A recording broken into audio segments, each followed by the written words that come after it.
નમસ્કાર, ન્યૂઝ 18 ગુજરાતીમાં આપનું સ્વાગત છે। આપની સાથે હું છું કોમલ। સમાચારમાં સૌથી પહેલા વાત કરીશું કોંગ્રેસના મંથન વિશે।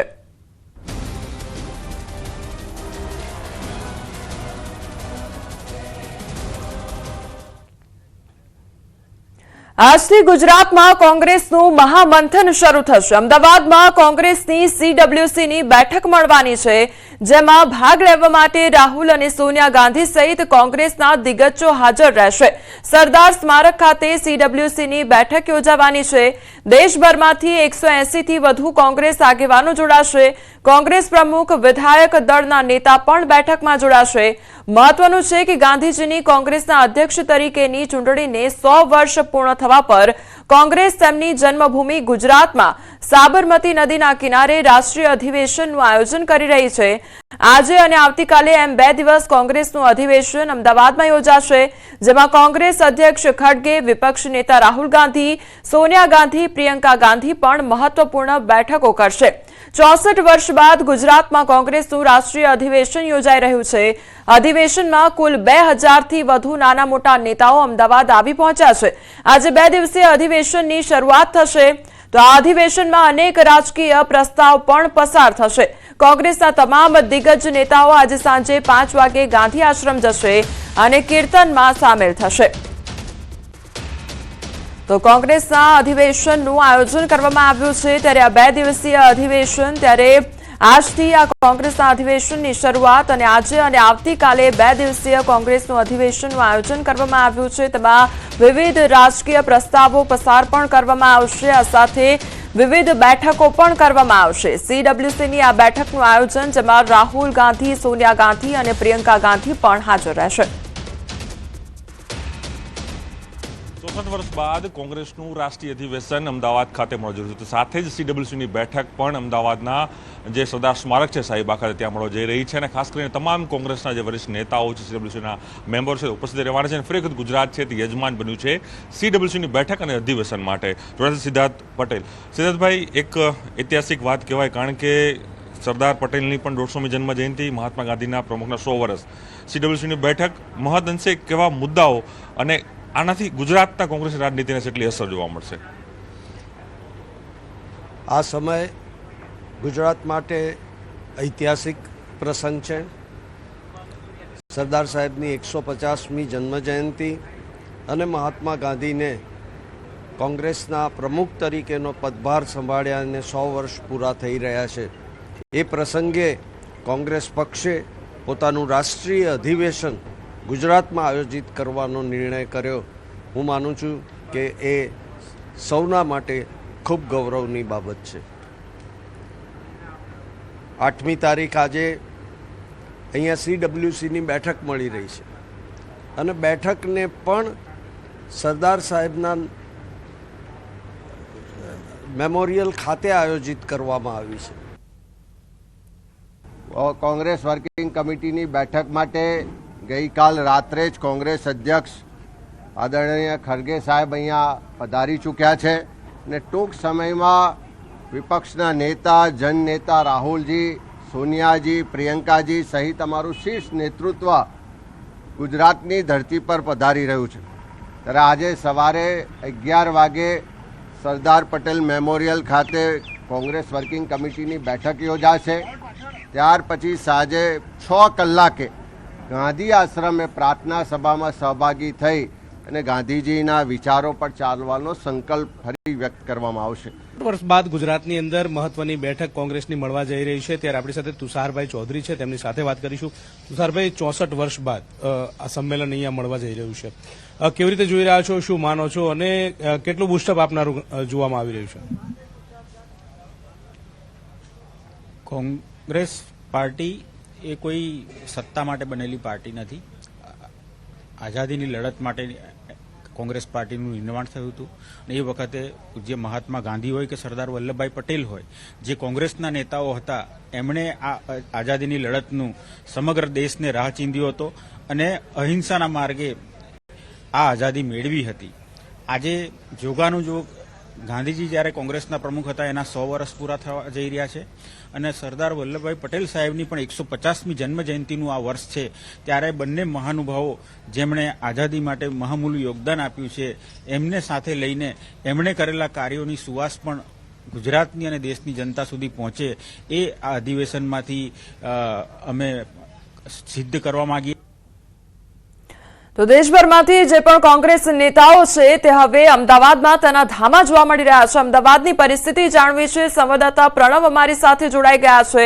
પ્રણવ, અમદાવાદ શહેરમાં જે અધિવેશનનું આયોજન કરવામાં આવ્યું છે કોંગ્રેસનું, ત્યારે કયા પ્રકારનો અત્યારે માહોલ જોવા મળી રહ્યો છે? કોણ કોણ હાજર છે? પ્રણવ,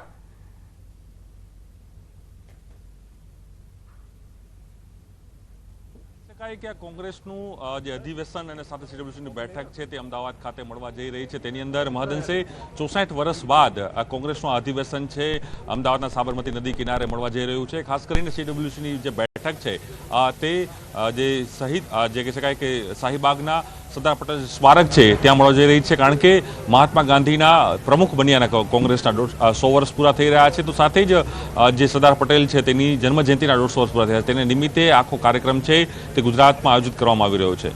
મહદઅંશે એ પણ વાત છે કારણ કે કોંગ્રેસ પાર્ટી માટે સૌથી મોટી વાત એ છે કે કોંગ્રેસ પાર્ટી જે રીતે બેકફૂટ ઉપર જોવા મળી રહી છે, હાલ કોંગ્રેસ પાર્ટી જે અનેક જે પરિણામો કોંગ્રેસ પાર્ટીને મળ્યા છેલ્લા લોકસભા હોય કે વિધાનસભા, તેની અંદર કોંગ્રેસ પાર્ટીને જે નિરાશ જે પરિણામ મળ્યા તેને લઈને કોંગ્રેસ પાર્ટીને એક નવું જીવન આપવાનું કામ આ જે બેઠક છે તે કરશે, તે પ્રકારના કોંગ્રેસના નેતાઓને અહીં માનવું છે. સીડબ્લ્યુસીની બેઠક છે બપોરના 11 કલાકે શરૂ થશે, 3 થી 4 કલાક આ બેઠક ચાલુ રહેશે. તેની અંદર કોંગ્રેસ પાર્ટીના તમામ જે વરિષ્ઠ નેતાઓ છે એ વરિષ્ઠ નેતાઓ આ બેઠકમાં હાજરી આપવાના છે.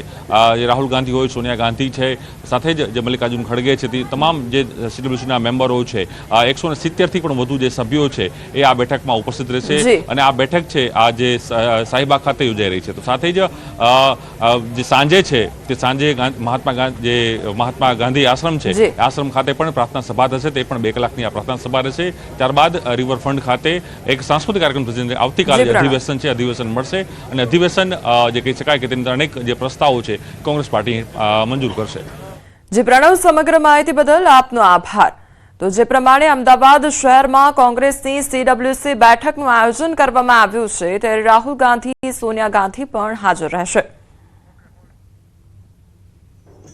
સરદાર વલ્લભભાઈ પટેલ એ ગુજરાત પ્રદેશ કોંગ્રેસ સમિતિના પ્રથમ પ્રમુખ હતા અને સૌથી લાંબો સમય એટલે કે 25 વર્ષ સુધી પ્રદેશ કોંગ્રેસ સમિતિના પ્રમુખ રહ્યા હતા.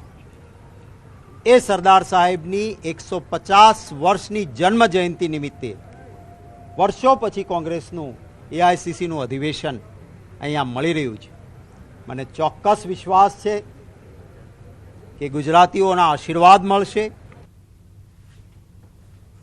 ભાજપનું 3 દિવસ સક્રિય સદસ્યતા અભિયાન, મંડળ વાઇઝ સક્રિય સદસ્યતા અભિયાન અને 580 મંડળમાં સક્રિય સદસ્યતા અભિયાન યોજશે. તેમજ અમદાવાદ શહેરની 16 વિધાનસભામાં વિધાનસભા વાઇઝ 3 દિવસ દરમિયાન આ અભિયાન યોજવામાં આવશે. તો અમદાવાદ જિલ્લાની ગ્રામ્ય 5 વિધાનસભામાં પણ સક્રિય સદસ્યતા સંમેલન, તો ભાજપની સંઘર્ષ ગાથા અને ભાજપના શાસનમાં થયેલા કાર્યો અંગે મંથન અને ચિંતન કરવામાં આવશે. દરેક વિધાનસભા ખાતે ભારતીય જનતા પાર્ટીના સક્રિય સભ્યોનું સંમેલનનું આયોજન કરવામાં આવ્યું છે. ત્યાં આગળ અલગ અલગ વક્તાઓ જશે અને તે ભારતીય જનતા પાર્ટીનો સ્થાપનાથી લઈને આજ સુધીનો ભારતીય જનતા પાર્ટીનો જે વિચાર છે, વિકાસ થયો છે પાર્ટીનો, એની માહિતી આપશે અને સરકારની સિદ્ધિઓની પણ માહિતી આપશે અને ભારતીય જનતા પાર્ટીને કારણે દેશની રાજનીતિમાં જે બદલ આવ્યો છે એની પણ માહિતી આપવામાં આવશે. સાથે સાથે 10 થી 12 તારીખની વચ્ચે દરેક ગામની અંદર ગામ ચલો અને બૂથ અને વસ્તી ચલો અભિયાન પણ ભારતીય જનતા પાર્ટી દ્વારા કરવામાં આવશે. ભારતીય શેર બજારમાં તેજીનો માહોલ જોવા મળી રહ્યો છે. સેન્સેક્સમાં 900 થી વધુ પોઈન્ટનો વધારો જોવા મળી રહ્યો છે. તો નિફ્ટી 50માં 300 થી વધુ પોઈન્ટનો વધારો જોવા મળી રહ્યો છે. બેંક નિફ્ટીમાં 700 થી વધુ પોઈન્ટનો વધારો જોવા મળી રહ્યો છે. તો શેર બજારમાં તેજીથી રોકાણકારોમાં ખુશાલી જોવા મળી રહી છે. તો રોકાણકારોમાં હવે હાશકારો અનુભવાઈ રહ્યો છે, કારણ કે વધારા તરફ આગળ વધી રહ્યું છે. ભારતીય શેર બજારમાં તેજી જોવા મળી રહી છે. સેન્સેક્સમાં 900 થી વધુ પોઈન્ટનો વધારો, તો નિફ્ટી 50માં 300 થી વધુ પોઈન્ટનો વધારો જોવા મળ્યો છે.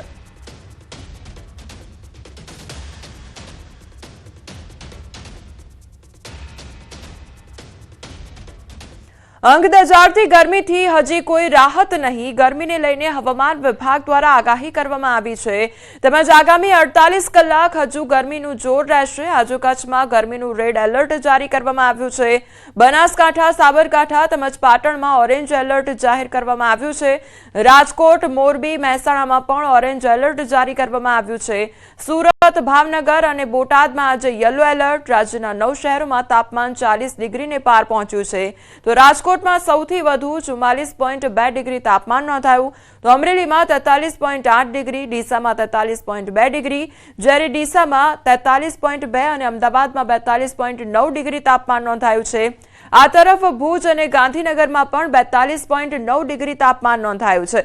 તો વડોદરામાં 41.6 ડિગ્રી, ભાવનગરમાં 40.7 ડિગ્રી તાપમાન નોંધાયું છે.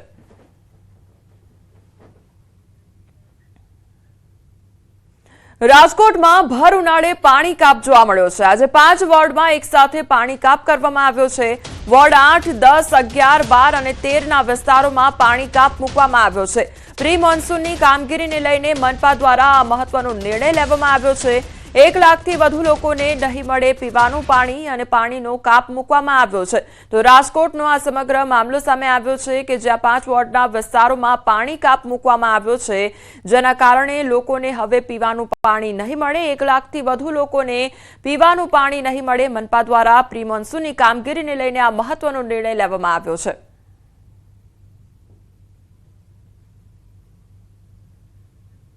તો એક તરફ ભર ઉનાળાનો પરિસ્થિતિ જોવા મળી રહી છે અને બીજી તરફ લોકોને પાણી માટે વલખા મારવા પડી રહ્યા છે. 5 એવા વોર્ડના વિસ્તારો કે જ્યાં આગળ પાણી કાપ મૂકવામાં આવ્યો છે. 8, 10, 11, 12 અને 13 વોર્ડના જે વિસ્તારો છે ત્યાં આગળ પાણી કાપ મૂકવામાં આવ્યો છે. એટલે લોકોને આજે પીવાનું પાણી નહીં મળે અને મનપા દ્વારા પ્રી મોન્સૂનની કામગીરીને લઈને આ મહત્વનો નિર્ણય લેવામાં આવ્યો છે.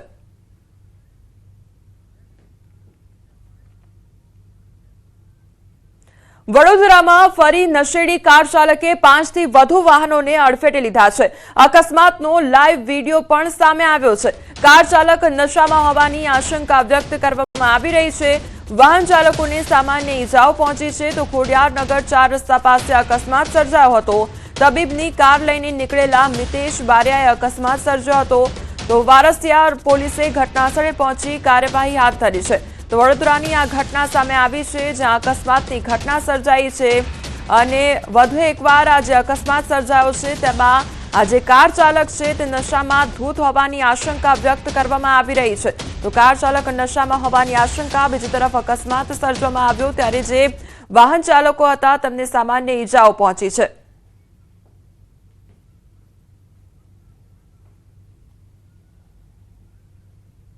ત્યારે પાર્ક કરેલા 3-4 વાહનોને અડફેટે લીધેલા હતા અને ત્યાંથી રાહદારીમાં ચાલતા એક મહિલાને પણ એણે એક્સિડન્ટ કરેલો છે. હાલ સુધી કોઈને ગંભીર ઈજા નથી, ફક્ત સામાન્ય ઈજા થયેલાનું જાણવા મળી રહ્યું છે. વડોદરાના વાઘોડિયા 4 રસ્તા બ્રિજ પાસે અકસ્માત સર્જાયો. અકસ્માતમાં વિદ્યાર્થીનીનું ઘટના સ્થળે જ મોત નીપજ્યું છે. ખાનગી યુનિવર્સિટીમાં અભ્યાસ કરતી વિદ્યાર્થીનીનું મોત નીપજ્યું છે. પૂરપાટ ઝડપે આવતા ટેમ્પા ચાલકે વિદ્યાર્થીનીને અડફેટે લીધી. શહેરમાં અકસ્માતોની વણઝાર વચ્ચે છેલ્લા 3 દિવસમાં 3 વ્યક્તિઓના મોત નીપજ્યા છે. વધતા જતા અકસ્માતો સામે ટ્રાફિક પોલીસની કામગીરી સામે અનેક સવાલ ઉદ્ભવી રહ્યા છે.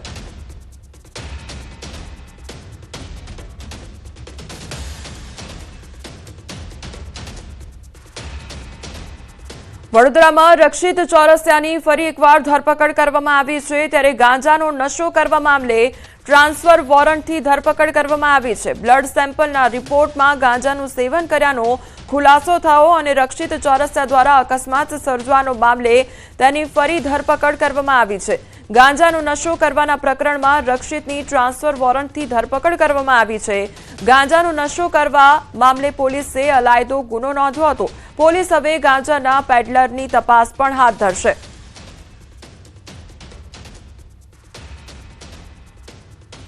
આણંદમાં સરકારી કન્યા છાત્રાલયમાં વિદ્યાર્થીનીઓ દ્વારા હોબાળો મચાવવામાં આવ્યો છે. બાકરોલમાં કન્યા છાત્રાલયમાં હોબાળો કરવામાં આવ્યો છે. હલકી ગુણવત્તા અને એક જ પ્રકારના જમવાના મેનુથી વિદ્યાર્થીનીઓ હેરાન પરેશાન થઈ ગઈ છે. વિદ્યાર્થીનીઓએ કન્યા છાત્રાલયની સંચાલિકા પર ગંભીર આક્ષેપ લગાવ્યા છે.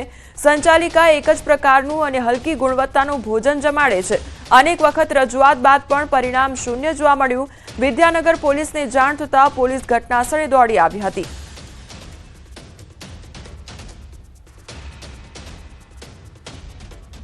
બનાસકાંઠા ડીસા હાઈવે વિસ્તારમાં આગની ઘટના સામે આવી છે. ઇસ્કોન કોમ્પ્લેક્સ નજીક આગનો બનાવ બન્યો. કચરાના ઢગલામાં આગ લાગતા અફરાતફરીનો માહોલ સર્જાઈ ગયો હતો. આગ લાગી તે સ્થળ પર ઇસ્કોન કોમ્પ્લેક્સના વીજ મીટરો પણ લાગેલા. આગને કારણે વીજ મીટરોને મોટું નુકસાન પહોંચ્યું છે. પાલિકાના ફાયર ફાઈટરે ઘટનાસ્થળે પહોંચી પાણીનો મારો ચલાવ્યો હતો. ફાયર ફાઈટરની જહેમત બાદ આગ પર કાબુ મેળવવામાં આવ્યો હતો.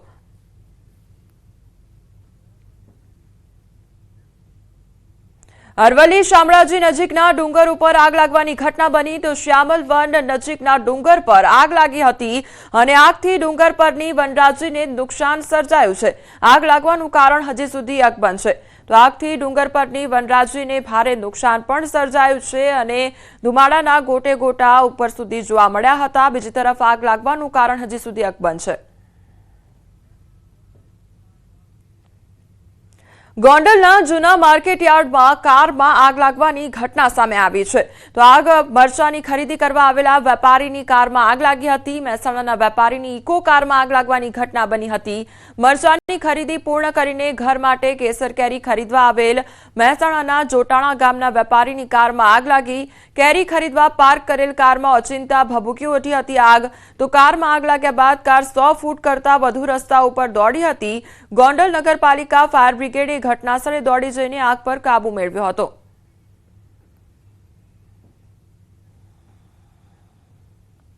સુરેન્દ્રનગરમાં ચોંકાવનારી ઘટના સામે આવી છે. હોટલમાંથી ઝડપાયું છે ગેરકાયદેસર પેટ્રોલ.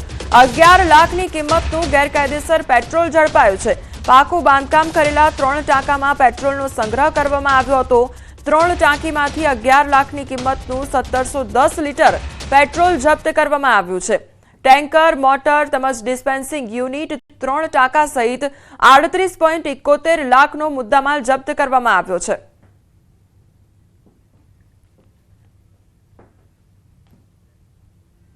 મુખ્યમંત્રી ભૂપેન્દ્ર પટેલ નર્મદાના રામપુરા ઘાટ પહોંચ્યા અને નર્મદાના રામપુરા ઘાટ ખાતે મુખ્યમંત્રીએ માં નર્મદાની આરતી સાથે પૂજા અર્ચન કર્યું છે અને પૂજા કર્યા બાદ રામપુરા ખાતે આવેલ પ્રસિદ્ધ રણછોડરાયના મંદિરે દર્શન કરશે. દર્શન કરી માગરોલ સુધી પદયાત્રા કરીને પરિક્રમા પણ કરશે.